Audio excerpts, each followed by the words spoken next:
What is up, Mets fans? Welcome back to another episode of the Mets'd podcast. A big postseason one here because there really hasn't been too much going on in Mets world, but anything that is going on, we'll talk about it, like the new Bad Bunny album dropping, a couple name references there, some anniversaries, some things, housekeeping, Arizona Fall League. We're just going to talk a lot about baseball with you guys this episode, so make sure that if you do enjoy it, follow us on all our social media at Mets'd on Twitter, Instagram, and TikTok. Subscribe to the New York Mets YouTube channel if you want to see the video version of this. And if you're listening to us, Apple Podcasts, Spotify, Google, Odyssey, drop us a rating, drop us a review, download, and subscribe. James, how we doing, man? Watching some postseason baseball. Doing great. Postseason's been fun. Weather in New York's been amazing. Oh yeah, no complaints right now at all. It's been a great time. The one thing I will say, I had to turn on the heat 2 nights ago. I had to turn on the heat. It got down to like 63 in my apartment. It's not like I had the windows open or anything, but it just got incredibly cold to the point where I had to turn the heat on. Not happy about that. Put socks on. Let's go. Come on. Grow up a little bit. I'm always wearing socks. I don't really like to be barefoot in the house. It's a little wood floors. You can't be too barefoot. It's hot. I'm excited to go do some outside today after. Oh my God, I see a cat looking in from across the street in the window. Neighbor's window. Really? Oh my God, I can see him clearly making eye contact. They just put a new building up right across from mine. He's like light colored. He's a little speckled. Looks like beige, sandish. He's just staring. They put a new building right across the street from me. So where I used to have great privacy, now people just see into my room. It's kind of funny. And apparently someone moved in with a cat. But yes, that's the views from Brooklyn on Tuesday morning. Yeah, what an electric start to the podcast. A lot of, I mean, as you guys know, there's just absolute nonsense. There's a lot of Mets stuff going on here. I mean, let's see. Just run through the Mets things quick here. First thing that happened, report came out last week that Francisco Lindor played basically the entire season with a bone spur in his right elbow. Dog. Yeah. Amazing. That's all we can really say about the fact that he was able to do the season that he had with that going on. I know there's been some stuff going around baseball about, people leaking things from the clubhouse. It's a safe space. It's a sanctuary. Impressive that nobody knew that this guy was hurt, apparently, and he played one of the best seasons that we've seen a shortstop have in a long time. So, yeah, shout out Francisco Lindor. Glad to see that he's expected to be ready for spring training. Can't wait to see what he does without bone spurs in his elbow. Pretty good year with him. Yeah, I mean, honestly, maybe just do it again because as good as it's going to get. It's and then him and, like you mentioned before, him and Edwin Díaz mentioned in the new Bad Bunny album. One of the biggest pop stars on planet Earth, Puerto Rican, loves baseball. Got the songs for you. Lindor was mentioned in Ronca Freestyle and Díaz in Nadie Sabe, which also had like Randy Arozarena. I think there was 9 baseball players mentioned throughout Bad Bunny's album, which, yeah, your boy Mike Trout got a mention, which is a little bit shocking to me. Didn't expect to see Mike Trout mentioned in a Bad Bunny album because what are your feelings on him, James? Mike Trout? What are my feelings on Mike Trout? I mean, my feelings on Mike Trout are just, I think, what most baseball fans are with Mike Trout now. It's just a little bit annoyed. It's just a little bit frustrated that someone who, just based on pure talent, could have been, statistically, yeah, definitely one of the best players of a generation, but just has just receded and just been someone who more exists in the shadows than anything else. The big conversation now that's been going around is Bryce Harper or Mike Trout, which I think is crazy objectively, but I also think that statistically, who was the better baseball player? I think it's clear it was always Mike Trout. I think Mike Trout almost doubles Bryce Harper in WAR still, because Bryce Harper also just basically has chosen not to play defense for the majority of his career, which that's a tip the cap move. I respect it when you're one of the best hitters of your generation, the golden child, all that stuff, whatever. But I had a great comp to it last night. I was just thinking about this, where it's like NBA wise, it's kind of like Curry versus Durant, where everyone knows that Kevin Durant is a significantly better basketball player than Steph Curry, even though they're both incredible and generational talents. But when you look at each of them, and it's a little different because Bryce Harper still has exactly 0 World Series rings, and Steph Curry has 4 championships or 3 championships still, I think 4. So that part of it is still a little different, even though Harper has these amazing moments. But which is another thing that everyone loses in this conversation. Bryce Harper plays a lot in the postseason, but he still has never. Again, this could change in a week, but feels like it might. But he still has none. But I feel like that's kind of where it is. Whose career would you rather have? I'd probably rather be Bryce Harper than Mike Trout. I mean, you know me. I'm going to pick Trout. I've picked Trout for everything. Trout has more MVPs. Trout has just as many World Series. Harper, narratively speaking, has more moments that you can talk about because he has been in the postseason more. He's obviously a dog in the postseason. He's obviously a sick player. But Mike Trout is just miles away the better player. It's not even close. The fact that this is a conversation is incredibly frustrating because it just shows one, people are so nearsighted. Like, what is in front of my face exactly right now at the moment? That's the only thing I can think of. You're doing a little bit too with your Mike Trout slander. I won't let that go either. But the fact that people are having a conversation of who's had a better career, Bryce Harper or Mike Trout, it's not even close. It's not even close. Bryce Harper is sick. He's going to be a Hall of Famer. Mike Trout ends his career today. He goes down as one of the best baseball players ever. One of the best baseball players ever, but I think he'll just still kind of get lost in the shuffle a little bit. It's not really best. I'm not telling you he's best. I'm not telling you he's better. I'm telling you that Bryce Harper's had the more fun career. It's not even close. And there's Bryce Harper is more fun, which is crazy to say, but like he is more fun than Mike Trout. But that's what happens when you're from South Jersey, love the Phillies, and then decide to play for the Angels for the rest of your career. You know what else is more fun than Mike Trout? This tape measure right here. This tape measure is more fun than Mike Trout. Okay, I don't know about that. It's more fun. It's more fun. Look at this. That's more fun than Mike Trout. Those of you on the YouTube video getting real exciting, watching James use his tape measure. Mike Trout is like, I don't even know. We talk about oatmeal sometimes. Like Mike Trout's like the best oatmeal ever. Like, you know what he is? Like you make these really nice overnight oats. You put some maple syrup. You love oatmeal. I know you need oatmeal, but I'm just saying it's like you're never hopping out of bed for oatmeal. It's like that's just it. There was a fun article too by Jordan Schusterman of Fox and Cespedes Barbecue. Cespedes Barbecue guys do great reporting in general. I'd like to shout out to them. Shout out those two guys, him and Jake Mintz, Jordan and Jake Mintz. Shout out Jake Mintz. Ran into Jake Mintz one time at a Gramercy bar. He was wearing a Carlos Correa Giants jersey. Yeah, which our friend Ernie went to the bathroom and was like, he came back running to me and James, and he's like, guys, you got to see this. This dude online at the bathroom has a Carlos Correa Giants jersey. He comes back. I'm like, oh, Jake, what's up, man? Like, I know who this is. But Jordan wrote a great article. It just came out this morning, and it was about Harper always wanting to play on his birthday. And early in his career, he's on some bad Washington Nationals teams. He never got to play on his birthday because his birthday is October 16th. And yesterday, you guys listening to this Wednesday, so on Monday, he got to play on his birthday and hit a home run, like the third pitch he saw of it, which I think was pretty cool. Yeah, he crushed it. He absolutely crushed it. Yeah, they're playing really, really well. We'll talk about the Phillies postseason a little bit more here in a second. But like we said, we have a couple other little housekeeping things to talk about. Former Mets managers. We were talking about Mike Trout too. Buck Showalter, there's an article, The Athletic, I believe, wrote it, talking about it on some tweets. Buck Showalter might be going to the Angels. We know he says he doesn't want to stop managing, which that pretty much tracks with Buck. Angels, what do you think about that? He has a chance to maybe coach your favorite player there, James. I mean, because it could be a dynamic duo out there. I think it's interesting that the Angels owner was like, this is what I want. He said he wants veteran presence. We know that Buck's veteran presence, and he wants like a steady hand for a team that's been tumultuous for the last 12, 15 years. Haven't really had any. Yeah, pretty much since Mike Trout's got there. Yeah, since pretty much the whole time. And Mike Trout still decided, to sign that huge contract extension with them. He saw what was going on. He was like, yeah, I want more of this. But maybe that's what each of those two guys need. Just get Mike, because I want to see Mike Trout in the playoffs. I want to see Mike Trout succeed. He had the other best baseball player in the whole league playing with him for the last couple of years. They still could do nothing with that. And I don't know. I think it'd be fun to see Buck manage again. California Buck would be cool. We haven't seen Buck ever manage in California. Yeah. I think that'd be a fun vibe. And I don't know. I mean, if it happens, that'd be pretty cool. Also, just in terms of our stuff, very slow. Our searches, no leaks, which I love. Nothing. The fact there's nothing to talk about is incredible. It says a lot. Awesome. Oh, no more nothing. There was a good tweet that went out on Monday. I think it was by Mark Healy, basically saying like live interesting names in the Mets search. And then people are like, do you have any names? And he was like, live interesting one. I can't say anything. I was like, that's awesome. I like Mark. Mark's a good guy. But it was just also cool to show where, like, I feel like where we've gone, where it's like nothing. Absolutely nothing. The future of what this organization is going to look like. It's also cool because I think we're seeing something happen now with the Red Sox that's probably giving some Mets fans deja vu from a few years ago, where they let go of Chaim Bloom, which I think we mentioned either last episode or 2 episodes ago, a few years into what they said was going to be a pretty expansive rebuild.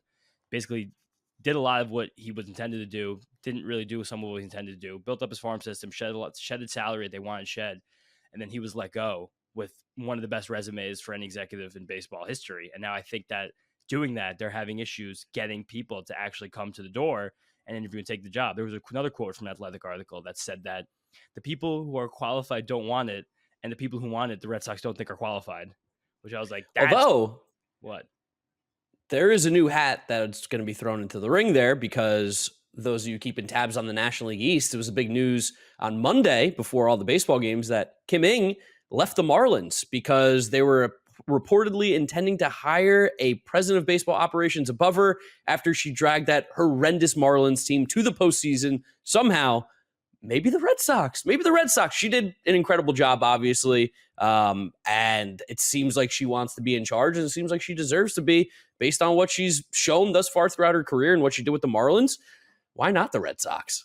No, shout out Kim Ng. That was a pretty cool move by her to have taken that team where she took them, and then them still come to her and say, hey, we intend to hire someone above you. Do you want to keep your role as general manager and basically have a new boss? And she was like, no, I don't want to do that. Like I was just the primary decision maker. We had the most successful season as a franchise, the third most successful season as a franchise in team history, and you don't want to bring me back. Like that's a little bit ridiculous. But shout out her. Like we've talked about it a few times. Like what she did with that Marlins roster over the last few years was impressive. Having no resources and no money, building a bullpen from the dirt to become one of the better ones in the National League, even without David Robertson contributing after the trade deadline. That was even just like having that be a miss. Still good process, but it's just still remarkable how they fare the one-run games. And then training for Jake Burger, we shouted him out a few times, especially when we played them the end of the year. Like he was, along with Jordan Montgomery, like the quintessential acquisition for a win-now team at the deadline. Like got in the middle of that order, hit for power, even hit for average, and dragged them to the postseason. So again, good for her to not accept someone being hired over her, like to know her worth. She also,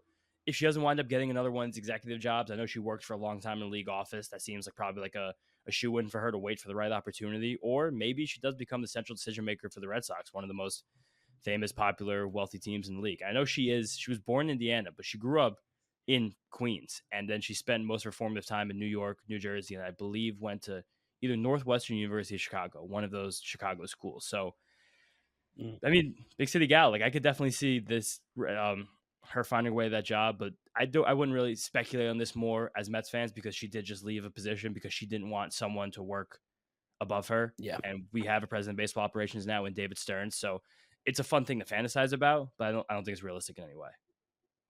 Yeah. I mean, it seems unlikely given the situation that, like you said, she was like, I want to be in charge because I want to be number one. I want to be at the top. And she wasn't going to be with the Marlins. You know what else was interesting too? You see Trevor May, our first ever Mets player guest on the Mets'd podcast all the way back before we were working with the team. Trevor May called it quits. He's retiring and he's doing something really cool. He's going to play a year with the Savannah Bananas, for which I'm sure all of you know about, but is a independent baseball team that's kind of the Harlem Globetrotters of baseball, the easiest way to explain it. I've never been to one of their games. It looks like a ton of fun. Apparently, it's really affordable to go to. They get the fans involved. Everything's really cool with what they're doing in terms of independent baseball, kind of barnstorming, going around the country playing games. But Trevor May playing with them, that should be a really good pickup too, because as we know, he's a content man, and the Bananas are all about content, all about exposure, all about impressions. And a guy like Trevor May, who did a pretty good job of building a name for himself as a setup man, a seventh inning pitcher for most of his career. And yet a lot of people know who he is. Trevor, also a friend of the podcast, like we said. So congrats to Trevor on a great career. And maybe we'll get him back on the podcast one day when he's free this offseason. I love to. Also, shout out Trevor May he had a rough first half this year, and he was especially the way that A's team was playing. But he had a little injury. Yeah. He went in the IL also for anxiety, and he was very open about dealing with that and like having it weigh on him. And then he came back in the second half, 1.5 ERA, 1.0 WHIP. Great second half, and glad to see him going out feeling good physically. That was something we know he struggled with a lot, especially in the back half of his career. Oh yeah, 100%. And he had a pretty decent little career with the Mets too. A couple good seasons in there, getting some big outs for us. And again, friend of the podcast. So congrats to Trevor. And then I think it's probably just about time to start talking about the postseason a little bit here. I know the Mets have had some anniversaries. Monday was the 54th anniversary of the 1969 World Series, which, by the way, like crazy that they used to play the World Series that early in the year. I know there was way less postseason games, but it's nuts to think that like the season could be over on October 15th. The modern NLCS had not yet started when it was the 54th anniversary of 1969 World Series ending. And Howie Rose had a great tweet about it. I think he tweeted the video to either the entire game or just the last inning or the last out, basically just saying that moment like changed his entire life. And like this is such a Howie Rose thing, just the absolute Mets baseball historical trivia creature that he is. He had the time the game ended, 3:17 p.m. What time? 3:17. Imagine like the World Series. That probably also started about 1. So it was a 2-hour, 15-minute game to end the World Series 3 seconds. You had to stay home from school to watch the end of that game, the beginning of it. I I like just about started eating lunch yesterday at about 3:17. So that's crazy to think that it's a late lunch. It's a late lunch, I understand, but the game was over before I theoretically even had my lunch yet. When you say lunch, you're just calling it lunch because of what you're eating, what time you're eating, but what number meal was it in your day? Oh, it's number one. I mean, So but that's like breakfast. breakfast, That's but it's breakfast. not breakfast because like you can't have like a burger for breakfast. Can you do that? You can, because you ever listen to the word breakfast? You know what that means? You're breaking your fast. Oh, interesting. Yeah, I never broke it down like yeah. that. It doesn't mean just eggs. It just means like this is the first time I'm eating, and I haven't eaten in a while. That's just like Saturday. You had breakfast. What? You had chicken wings and French fries. What's that? 4:00, 4:30. Yeah, That was it. 4:30. Good chicken wings. Great French fries. Great French fries. Shout out Carlos. But yeah, I mean those great. And also Monday was the anniversary. No, Tuesday was the anniversary of the Grand Slam single, Robin Ventura, which was a great moment. Yes. Yeah, we have to play with the dates in our head because technically we're recording this on Tuesday morning. You guys are going to hear this on Wednesday morning. Yesterday was Monday. A lot of different days going on there. You know, it doesn't change, though. The fact that the Braves choked it again and smell you later. Welcome to the couch, you losers. Oh, I've been waiting all week to talk about how the Braves just choked it again, how Ronald Acuna theoretically still has not even played in a World Series game. Did you see the clip of Brian Snitker, by the way? Did you see that? They're not. Oh my God. I think maybe when they celebrated clinching in Philly, which is also so funny that they celebrated in Philly and then the Phillies knocked them out. Only time I'm ever going to root for that team is when they're playing the Braves. But he told Ronald Acuna, you're going to get to play in a World Series. No, you're not. No, you're not, Ronald. You didn't even get to play in the NLCS. And the only time that Ronald Acuna's even played in the NLCS was the fake season, 2020. Yeah. It's the only time it's ever happened. I don't know, probably time to start a dialogue. It was weird. We talked to you guys about this last week, but just being diehard Philly fans for a week was bizarre. High-fiving people at bars, like shouting, being like, I can't wait for Bryce Harper and Alec Boehm to come to the plate. I can't wait to watch Aaron Nola shove here. But it's this Braves thing. It's such a catastrophe and such a shame that they completely lucked their way into that 2021 World Series. We know it was all because there was no Ronald Acuna. There was no big egos in that clubhouse like he has, like, sucking the fun out of everybody, not, playing as a team. It's an issue. Definitely he is still there. Like maybe they fix that next couple of years. To get rid of Acuna to get back to winning. It's possible if they actually care. I mean, they still had their on-field leader in Freddie Freeman, who they let go, and ever since then haven't been able to win a World Series. So, since then, they haven't even been able to win more than one NLDS game. They haven't won a playoff series since Freddie Freeman walked out of that building. Just saying. It's funny. Like we are having a lot of fun here. We're poking some fun, but it probably is a bit of a moment to start a dialogue, especially when this team, they have like a red carpet celebration when they're leaving home to go to Philadelphia for the first round of the postseason. Like, what are you guys doing? Like, what are you thinking? Like, this team, first of all, just completely in the Phillies destroyed you last season.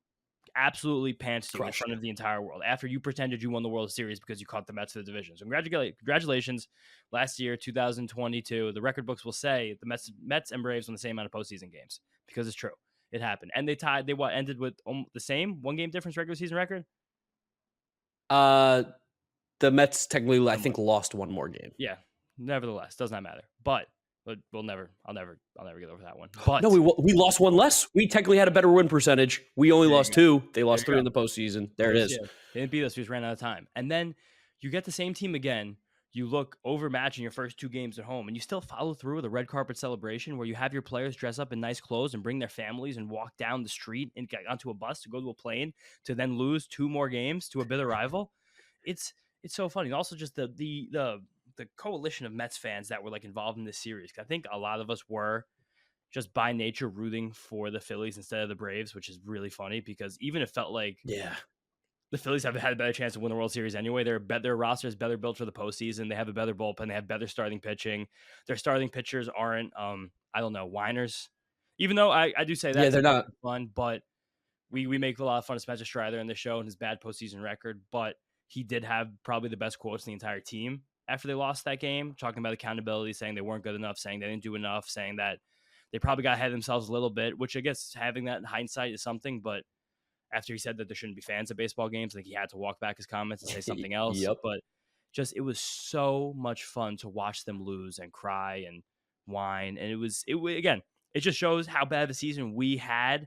But this was our baseball watching Super Bowl of 2023. The Braves were a team that looked relatively inhuman the entire season. They pretty much just dominated everybody they played. Bryce Elder was pitching out of his mind. Like, anything that could have gone right for the Braves this year. Ozzie Albies played well, and we know that guy's overrated. He's really not that good. Everything that could have gone right for this Braves team went right. And then the postseason happened. They popped off a little bit too much for in the NL East. We saw that. Take a page out of the Astros book. I know they're losing to the Rangers right now, but that was a team that's been there before. That's act like they've been there. The Braves acted like this is the first time that they made the postseason in years. They acted like they've never been there. They were celebrating the small things. They didn't keep their eye on the prize. They got smacked by the Phillies. They were worried about too much noise on and off the field. They were worried about attaboy Harper from Orlando Arcia. Orlando Arcia completely just killed this Braves team, by the way. I think you want to talk about anybody. Orlando Arcia, the guy who somehow made the All-Star team over Francisco Lindor, which is one of the biggest crimes, honestly, of the 2023 season, the fact that that guy made the All-Star team over Francisco Lindor after doing like baby faces to the Phillies fans and then losing and getting knocked out. Talk about a more embarrassing moment for a guy who really should just be thankful he was on an MLB roster even to start the year, considering how bad his career went at some point. It is impressive to see that this almighty Braves team, all of a sudden things got a little bit tough and everybody started pointing fingers. Well, the reporters in the clubhouse shouldn't have said that. The clubhouse is a sanctuary. It's a safe place. That wasn't meant to get out. I mean, it's amazing. It's amazing that the Braves just completely crumbled in one of their bigger moments. It's just amazing how much of what happened to the Braves is everybody else's fault. You started with the format, which is wrong, because if the way that format worked for the Phillies, they should have had 4 out of 5 games in the postseason series started by either Spencer Strider or Max Fried. And also, I want to talk about Max Fried a little bit because I've gotten my Max Fried soapbox a few times. People in the baseball world think that Max Fried is this type of world beater, ascending. Sandy Koufax. I've been saying this for years. Again, when Max Fried came up, I liked him a lot because he was unheralded, underrated, came from a high draft pick, and then kind of battled his way through the minor leagues, developed some new pitches, and found his way to be a really good major league regular. But he literally won that one ring. Didn't even pitch that well that postseason. And people just think he's this like godlike figure. He's got almost a 5 career ERA in the postseason. He's really, again, one of the most overrated pitchers in baseball. I said all year, I said to you, and you were like, don't say it. This team is just not built to win in October because they went through the same thing they were built as last year. Their hitters got cold at the same time. Ronald Acuna absolutely turtled when it mattered most. Oh, yeah. Marcell Ozuna turtled when it mattered most. Like Matt Olson had nothing when it mattered most. And that's just it. They lost to a team that was better, wanted it more, and is, again, more well-equipped to win the series. I don't know how the Braves have gone through this whole offseason looking at the exact same roster they lost to the year before and been like, yeah, we'll do it again. Well, we don't have to change anything. Was also kind of crazy to me that how little they played Sean Murphy. Like, I know Travis d'Arnaud has been pretty solid, but the fact that Sean Murphy played, I think, in 1, maybe 2 games is kind of insane. Not really. He had like basically a 500 OPS the whole second half. He's just, I mean, still at the end of the day, like but second half he had that kind of OPS. Ronald Acuna was so hot and he was ice cold. It's almost like that.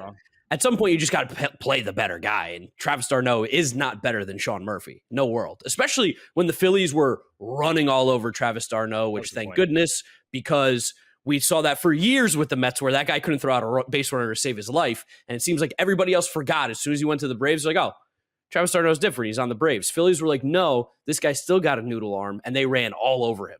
I have found myself a few times in the last week kind of trapped in 2015 postseason like compilation wormholes. Travis d'Arnaud had a heck of a postseason that year for the Mets. He was awesome. He was really instrumental in that run and like getting through those first couple series and actually getting to the World Series. Again, like I know a little for Travis d'Arnaud. He was like kind of the gatekeeper a lot with Garcia comments, which was a little frustrating, but I think you kind of have to be as a player in that situation. But it also just goes to show, like back to those Garcia comments, like you just won 1 game in the NLDS and you're screaming and hooting and hollering after you literally saved your season by the skin of your teeth and a home game. You already blew home field advantage. Dude, this is like when the Yankees played the Red Sox. Remember, and Aaron Judge started playing like the music in Fenway for winning 1 game. It's like it was when baseball, like in August. When will they learn? When will they learn that your actions have consequences? You can't. Don't wait. Don't poke the bear. Don't poke the bear. They poked the bear and they got mauled by him. No, and honestly, the Braves themselves got mauled in this series. Yeah. And it really just goes to show that, like, what happens in the regular season, and again, people are talking about the playoff format. Sure, it doesn't matter. And even like the phrase "getting hot at the right time," that barely even matters. I told you guys that I think the Diamondbacks scored 4 runs in their last 4 regular season games, or 5 runs in their last 6 regular season games, something like that. And all of a sudden, they come in the postseason, just start hitting home runs. The Texas Rangers are the coldest team in baseball in most of the second half, and they have yet to lose a postseason game. Like, it's really just about like flipping that switch when it matters the most. I have it in a tweet from last week, but here we go. The last 12 teams to reach the LCS series. Here are their win totals: 90, 84, 90, 90, 106, 99, 89, 87, 106, 95, 92, 88. So 5 of 12 teams had more than 90 wins in the last 3 years to reach the LCS series. Doesn't matter. It's just, the whole postseason playoff format being broken is just such a crybaby thing. Like, again, the Astros. Format was so good for the Phillies. It was so good. You mean so good for the Braves? For the Braves. I meant, sorry. It was good for Phillies too, because they have 2 aces, but they also had to start Ranger Suarez twice. In 2 games. Ranger Suarez beat Spencer Strider twice in the series. Again, and that's also like, there's the whole Spencer Strider conversation has really gone off the rails because, and again, I'm not gonna say like.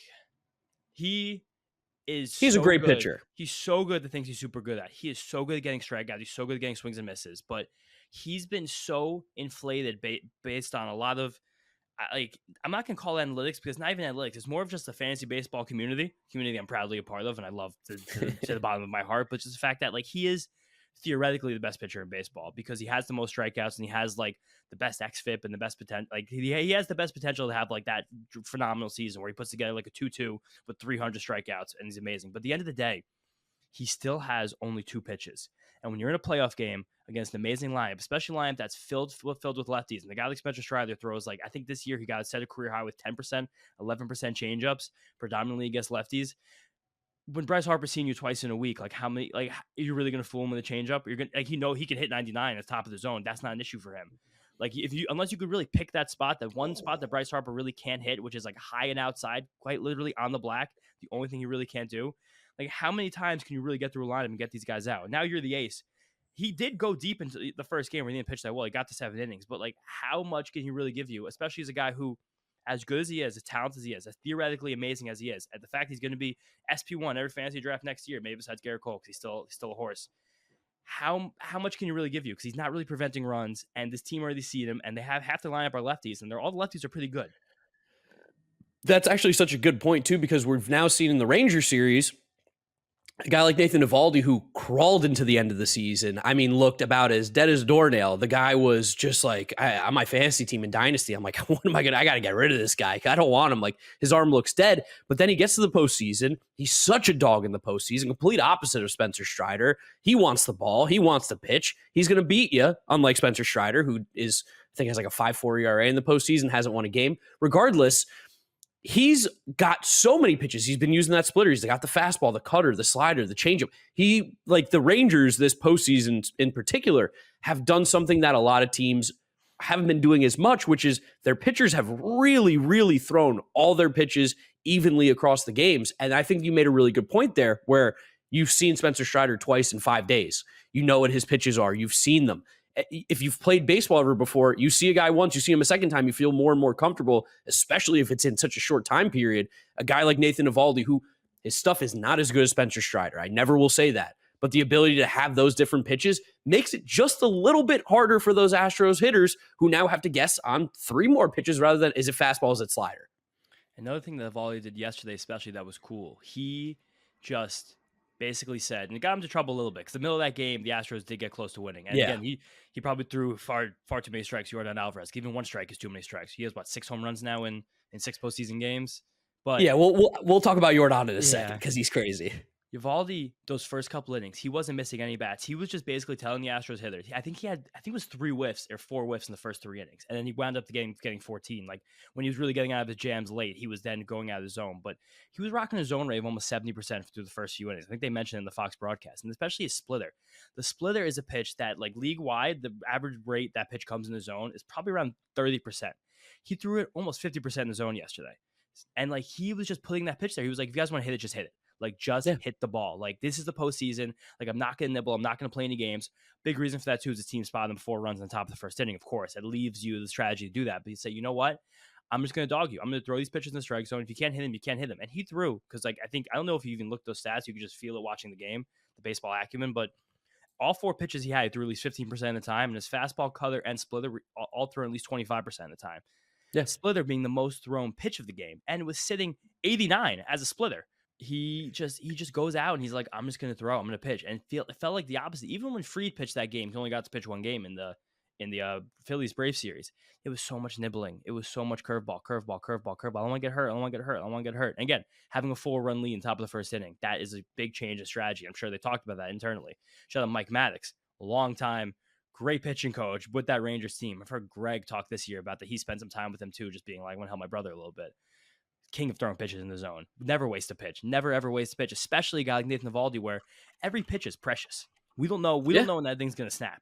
Like, he basically, like you said, barely got through the season. Like, we can't, I don't want to waste pitches here because this team also doesn't have really a lot of depth in starting pitching, relief pitching, anything.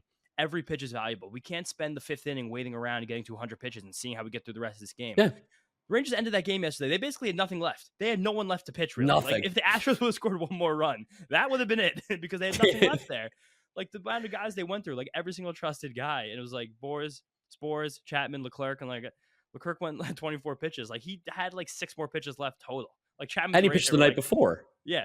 Chapman, right there, like, stop, get out. You can't do this again. But, I don't know. It's good baseball being played right now, but it's such a difference in philosophy between what the Braves pitchers tried to do and what we've seen the Rangers pitchers doing so far, and Astros and Phillies. I think it's also really, I want to bring up too, like we talked about, not nibbling, attacking batters, not getting swings and misses, but still having that success. Look at what Justin Verlander even did in game 1. Yes, they lost 2-0 to the Rangers, but Verlander, I think up until the 6th inning, like, did not have a swing and miss in that game. And he still was extremely effective and, like, not rubbing salt in Mets fans' wounds here. We're with you guys. Like, it's great when he was here. Wish he was doing this for us rather than the Astros. But smart organizations, Rangers, Astros, Phillies, whatever. There's like a clear plan that they have all had. Even Zach Wheeler. Like, Zach Wheeler looked great. He's got some crazy stuff, but he attacks the zone. He's like, you're not going to hit me. You're not going to be better than me. Come hit it. These are all things that you've seen that the Braves pitchers weren't able to do. And it's just impressive. Also, shout out Nathan Eovaldi, one of the best postseason pitchers of our generation. Literally. And I want to get into Zach Wheeler's soapbox again for a second because Mark knows that this is like one of my biggest Hey, me too. It's going to be different because I do think that there is again, I think that most Mets content creators basically say the same things over and over again. And the one thing is like, oh my God, I can't believe Zach Wheeler left, which is true. We said it last week. I get it. But he's now in the range where he's basically become, and like, you might think I'm crazy for this, and it could change a lot in a week, but Zach Wheeler has become one of the best postseason pitchers that we're ever going to see in our lives. What are his numbers? Now, he has the lowest whip in postseason history with more than 40 innings. Whoa. Okay. Yes. You know who he's better than? This is my soapbox thing. Mr. Unanimous Mariano Rivera, who I'll never get over that. I'll never expect about the Hall of Fame again. Lower whip than Mariano Rivera in the postseason. Wow, Zach Wheeler's thrown 54 innings in the postseason. Yes, he is a marvel. He's incredible. And I don't think he gets like the generational respect that he should be given for being one of the best postseason pitchers ever. The entire history of the game. The stats back it up. Again, a lot of guys' legacies will change with one championship, especially a lot of guys in this Phillies team, namely Harper and Wheeler. And you know who else? You know who else too? I almost fired this tweet off last night, but I was going to save it because I want to wait for a bigger game. Kimbrel gets another one. Bona fide Hall of Famer. He has my vote straight to the bank. He, like, absolutely no question about it. I was talking to a Phillies fan about it before, and it's just like that. Like, a lot of legacy changes when you get one. Like, and it should, because winning a World Series is very important compared to not winning a World Series. But a lot of things are happening for these teams right now, and then you look back at that Braves team just whimpering and whining and complaining about every single thing that happened outside of their control. When in their control, they had baseball games to win, they couldn't do it. Yeah. I Even mean, that last game 4 in that series, the Phillies threw yeah. every single thing in them. The whole kitchen sink. We were watching in Williamsburg. We were just freaking out because they had no pitchers left. And then even when the season is completely on the line, when things are absolutely back against the wall, who do the Braves have hitting? The best lineup we've ever seen in our lives. Kevin Pillar, Mets legend, and Vaughn Grissom, future left fielder. Yeah. Like, that is who you have up. Vaughn Grissom hasn't had that bad in months. Why is Yeah. he hitting right now? I understand, like, you're trying to get every change you can, get the platoon advantages early in the game, but then you come to the end of it and you've left that situation for your ball club. It's unbelievable. No, it's listen, it's not the best thing that's happened this year, but the Braves getting knocked out this early the way that they did, being embarrassed on the national stage, brings a smile to my face. Brings a smile to my face, especially because, like, it's just nice. It's just nice in a year that didn't go our way, that doesn't go their way either. I would really hope though that the Diamondbacks can do us a big favor here. Go Snakes! I'm going to be heading out to Arizona on Thursday to go see the Diamondbacks versus Phillies with James, a friend of mine, Dalton. Shout out Dalton. Thanks for letting me sleep on your couch. But yeah, excited to go out to Arizona to go see the Snakes. Did not win game one. Zach Allen didn't look great. That's not good. It's not good. They need him. But they did bring it back a little bit there where it ended up being a 5-3 game. Would be great if they could knock the Phillies out, though, because I'd love to see a World Series that does not involve anybody from the NL East, not named the Mets. No, but every year a team from the NL East goes to the World Series. So what are you going to do? But yeah, it felt like those two teams were on different playing fields last night. From the first, I think it was the first pitch of the game. Zach Allen threw 93 over the middle to Kyle Schwarber, and he hit a million feet. So I was like, all right, there goes that one. I love Gallen because Gallen's such like a student of pitching, and he's like not a big guy. He doesn't throw hard. He has really good shapes in all of his pitches. So he's kind of like this.